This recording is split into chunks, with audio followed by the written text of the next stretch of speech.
Hello everyone, আসসালামু আলাইকুম। Welcome back to my channel. আশা করি আপনারা সবাই ভালো আছেন। আলহামদুলিল্লাহ, আমরাও সবাই ভালো আছি। অনেক দিন পর আপনাদের মাঝে একটা ভিডিও নিয়ে আসলাম। আমাদের এখানে তো স্নো পড়ে, অবস্থা খারাপ একদম। ঠান্ডা আসলে তো মনের মধ্যে অনেক ভয় করে, কখন যেন ঠান্ডা শেষ হয়। এত বিরক্ত লাগে, বাইরে বের হলে কত কিছু পড়া লাগে। আর এই যে দেখেন, প্রতিদিন রাস্তাঘাট কতবার যে ক্লিন করা লাগে, গাড়ি এসে ক্লিন করে যায়, স্নোগুলো এক সাইড করে যাচ্ছে।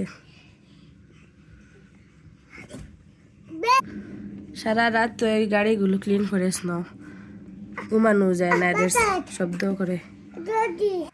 ঠান্ডা যতদিন থাকবে অসুস্থতাও ছাড়ে না। ঠান্ডা, জ্বর, সর্দি, কাশি এগুলো তো আর আছে পুরো ঠান্ডা জুড়ে। এখন আমাদের বাসার সবাই অসুস্থ, কেউ বাকি নেই, ছোট থেকে বড় সবাই। রাত হলে কাশির যন্ত্রণা, ঘুমানো যায় না। আজ বাচ্চাদের ডাক্তার আছে, কিভাবে নিয়ে যাব জানি না, এত বেশি ঠান্ডা বাইরে, আর সবটি অসুস্থ। কানাডার লাইফ যতটা সুন্দর, তার থেকে বেশি কষ্ট।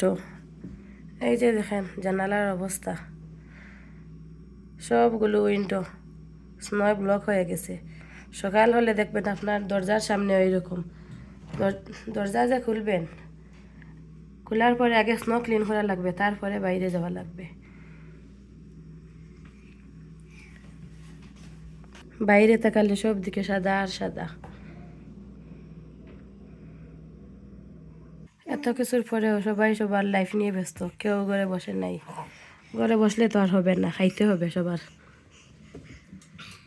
ভিডিওটি আপনাদের কাছে কেমন লাগছে অবশ্যই কমেন্ট করে জানাবেন। যারা এখনও আমার চ্যানেলটি সাবস্ক্রাইব করেনি, প্লিজ চ্যানেলটি সাবস্ক্রাইব করবেন, লাইক কমেন্ট শেয়ার করবেন।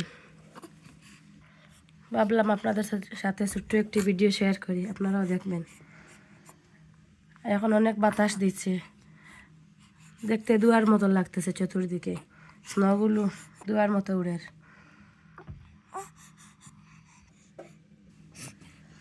ঠান্ডার মধ্যে কোনো কাজ করতেও ভালো লাগে না, এত বেশি ঠান্ডা। কি আর করার, কিছু করার নেই। একবার ভালো না লাগলে আবার তো এগুলো করা লাগবে। দেশে হলে তো অনেক হেল্পিং হ্যান্ড পাওয়া যায়, এখানে তো এগুলো নেই। আজকের মতো এই পর্যন্ত। সবাই ভালো থাকবেন, সুস্থ থাকবেন। আল্লাহ হাফিজ।